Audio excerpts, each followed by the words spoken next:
Hello, and thank you for tuning in.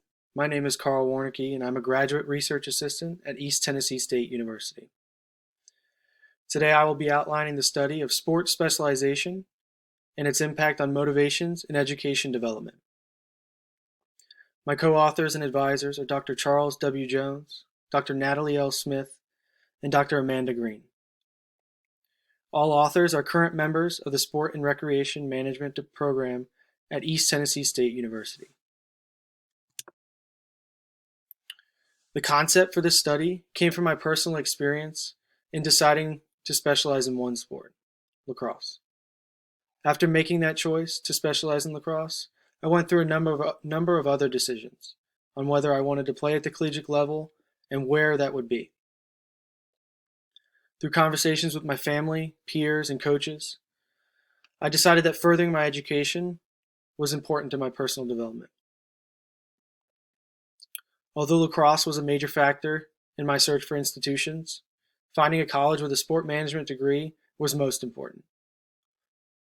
Ultimately, my decision to attend the University of Lynchburg was made prior to my recruitment and conversations with the lacrosse coaches. Shortly after arriving on campus and meeting my teammates, I found for a lot of them that lacrosse was the main factor, not academics, for their decision to attend. Over the next 4 years, I spoke with those peers and about their decisions and how it impacted their experience as student athletes. The purpose of this study will be to listen to the participants as they explain and analyze their personal decisions which led them to this point.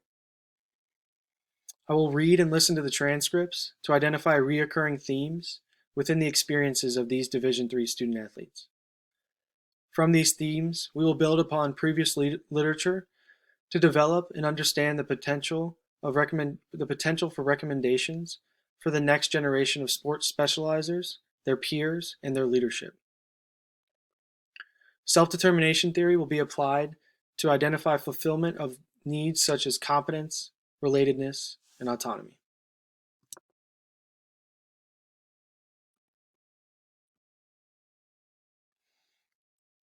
Self-determination theory describes the relationship between needs satisfaction and motivation within a given context. Deci and Ryan's self-determination theory of motivation has been used to examine the basic psychological needs and their impact on academic motivation of students.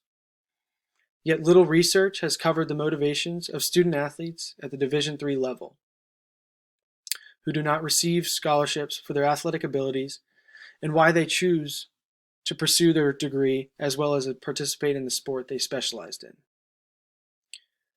The three areas concerned in self-determination theory are autonomy, relatedness, and competence. Autonomy is self-directing freedom or moral independence. Relatedness is feeling connected with others. Competence is the perception of having adequate ability. As applied to this study, self-determination theory will assist in examining whether student athletes freely engaged in this specialization, whether that choice would provide associated outcomes with their peers, or if it influenced their perception of performance and success. As for self-determination theory in sport, it states that autonomy is a key reason why people engage in activities, and it is valued in understanding student athletes' perception of themselves as being autonomous. Deci and Ryan stated that participants might express reasons for their decisions by saying they should and must, or how their self-worth or threats of guilt and shame influence their decisions. This is from Deci and Ryan 2000.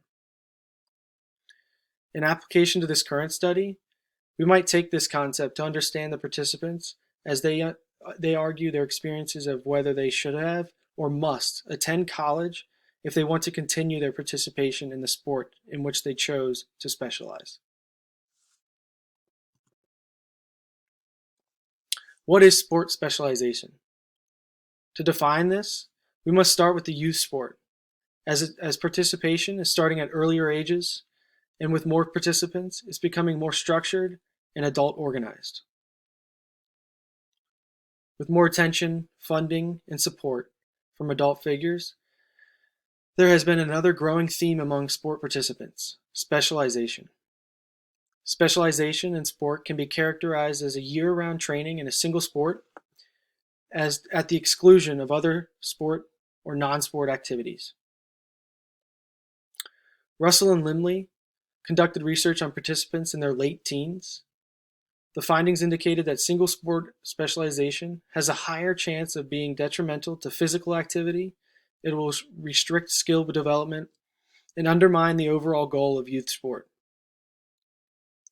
Findings like this provide information in contrast to the pro-specialization argument which is necessary for the present study. Russell and Simons found that specializers were less likely to participate in physical activity as young adults, but there wasn't a difference in intrinsic and extrinsic motivation between specializers and non-specializers. These results add to the concern of sports specialization and its impact on motivations, because if the athlete finds themselves burnout in sport, then what does that have on the impact of their academic motivation as young adults? Lastly, lacrosse was chosen for this study due to its increasing popularity in the American youth and year-round training and commitment often needed to excel in the sport.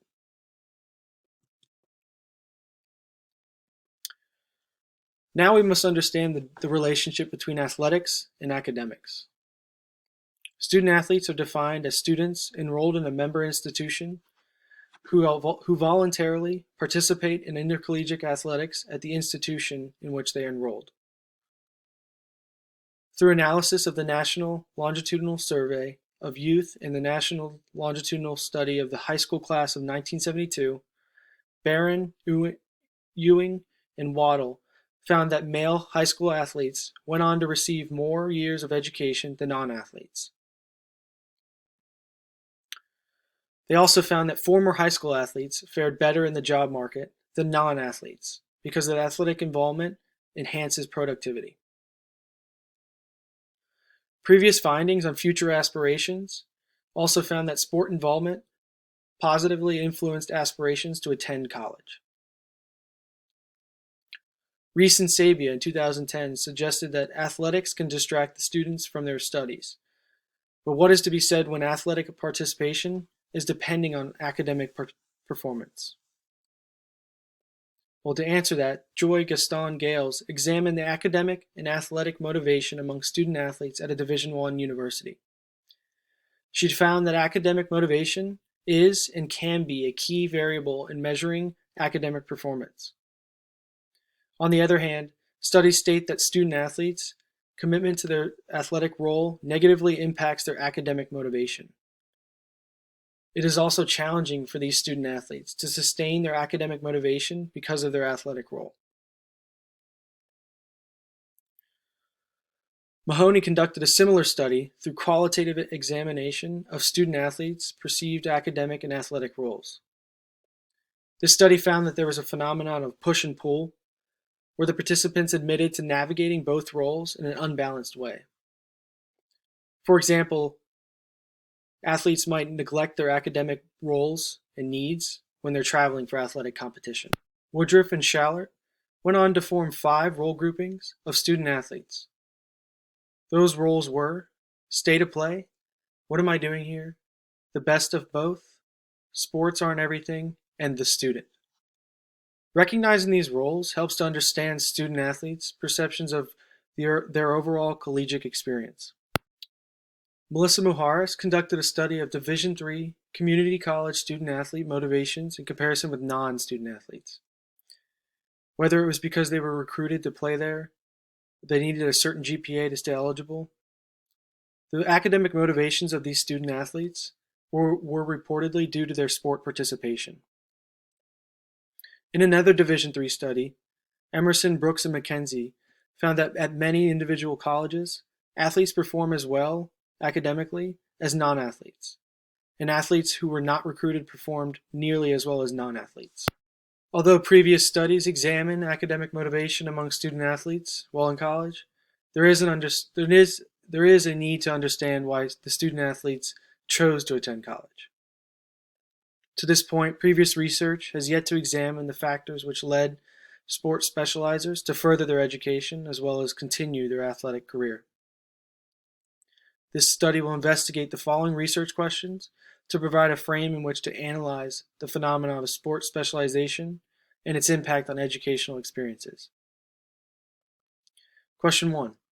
What percentage of the participants specialized in a single sport, and when during their athletic career did they specialize? Question 2. How much does specialization factor into the participants' desire to further their education into college? And question 3.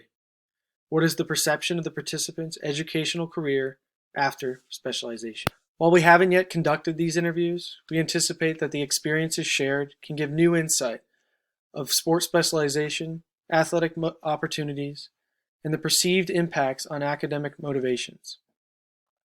We look forward to these discussions that will arise from previous literature, personal experiences, and conversations with current and former student athletes.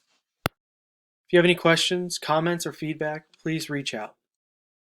Your input could improve the current U.S. issues regarding specialization, academic motivation, and overall student-athlete experiences. Thank you.